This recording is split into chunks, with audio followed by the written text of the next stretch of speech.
Good morning, traders. Welcome to today's market review. This is Fred Razak at CM Trading. Today is February 1st, 2022, and today is Tuesday morning. So looking at the highlights of the day, yesterday the markets are lifted higher by Apple and Facebook. But first, looking at the major economic events of the day.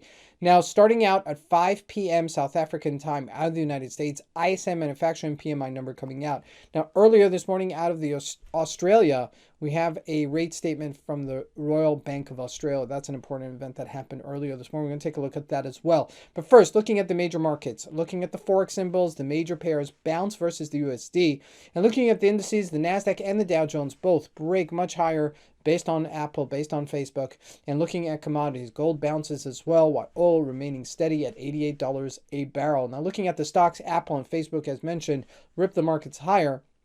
And that didn't stop Bitcoin as well from gaining just slightly on the upside. So let's take a look at the markets and see what we can expect from today's trading.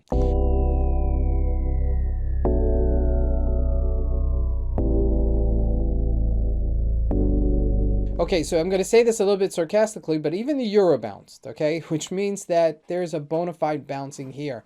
All right, we went from 111.30 to 112.30. So that's a 100 pip move in just one day. We don't get that volatile normally. And looking at that, it broke above the 30-day and the 8-day moving average. Now, looking at the daily, let's just take a look at that. We're still way far off of that because we need to be at 113-ish level to get to that level. So it's still about 70 pips. Now, this is a resistance-ish area. This 8-day moving average, like to see if it does bounce above that. Looking at the GBP, did break it as well on a 4-hour chart, but not as much. And that's really because there's major news coming out on the GBP on Thursday with the rate statement. So let's leave that alone for now. But looking at the Australian dollar this morning, did get a little bit of a lift. On a daily, you could see that we're still not at that 8-day moving average, a little bit slightly lower than that. But looking at a 4-hour, we're in between where you see that the euro was that much more pronounced on the upside.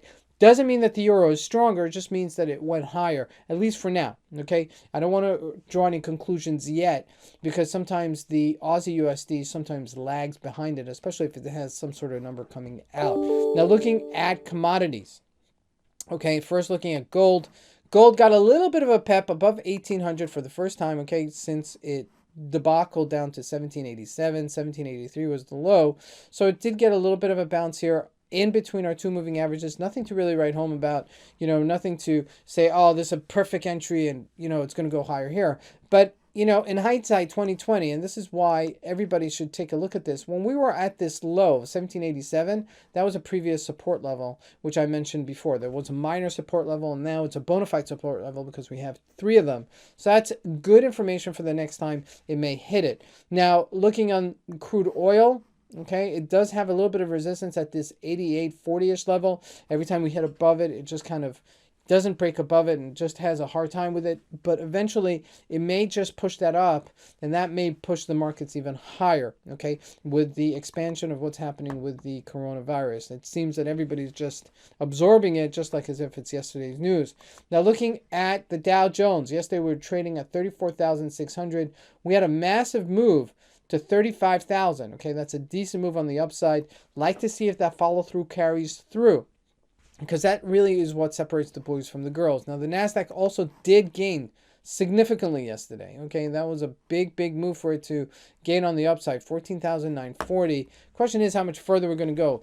I'm saying this right now. February and March are going to be decisive months for the U.S. markets. And the reason is it's the first quarter.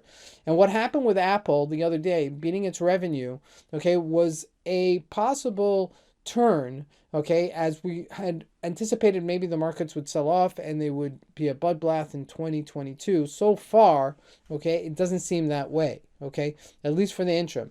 Now, what these companies project for the next quarter and the quarter after that is yet to be seen as the stimulus payments are being curbed, as business as usual, and the fact that we're going to hit some sort of recession is inevitable, okay, in some shape, way, or form. Now, looking at the individual stocks, Apple, look at that rip. I mean, look at that tear on the upside. We had a gap and go, and we just kept on going, okay? And that kept on ripping to its highs. So, it's still shy of its all-time high of 181, But give it time, okay? I'd like to see it continue, okay? Because if it doesn't continue, then there's something fishy about it, okay?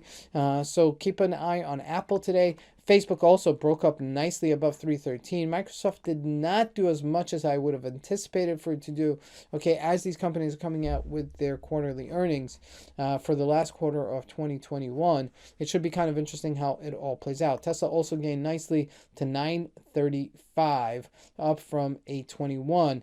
Now, looking lastly at Jpmorgan, didn't get the kind of bounce I was anticipating, right?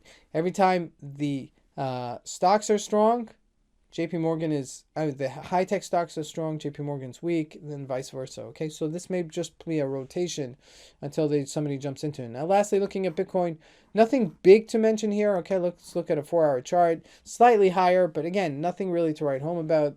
There's no particular entry level. I say, oh, this is a perfect entry. It just seems that it's bouncing at this level after settling from its massive sell-off. This is Fred Razak. I want to wish you guys a great trading day. Thank you.